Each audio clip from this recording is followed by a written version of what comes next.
Assalamu alaikum wa rahmatullahi wa barakatuh. Thank you so much for clicking on this video. If you're new here, please do subscribe, like, share and comment down below. If you're part of the YouTube family, welcome back. أصحابتا كسويا عشر كمانتا أو كفائدست إن شاء الله. Let's get into the lesson. English and Somali lessons with Miss Fatma.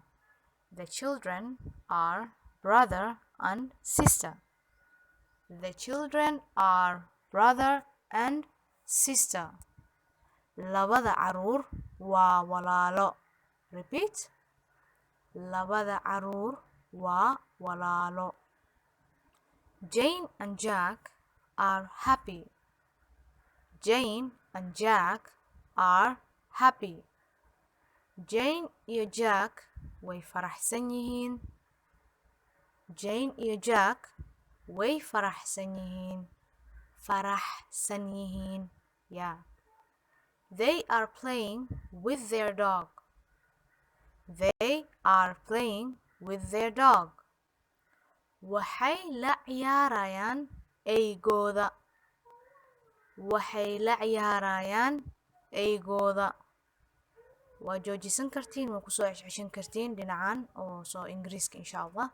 You can pause and repeat as much as you want. The weather is calm. Jawiga uu degan yahay.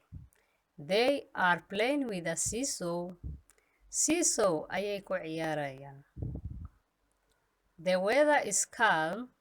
Jawiga uu degan yahay. They are playing with a seesaw. Seesaw ayay ku ciyaarayaan. Now you say it. The children are playing outside today. The children are playing outside today. Caruurta waxay maanta ku ciyaarayaan banaanka. Caruurta waxay maanta ku ciyaarayaan banaanka.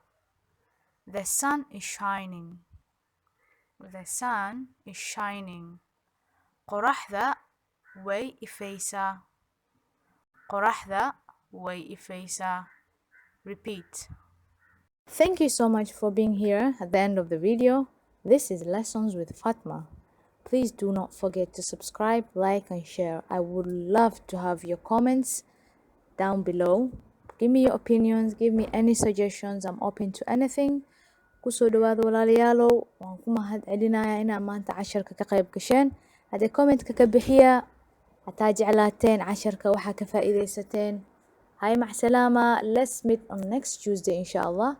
Have a nice weekend.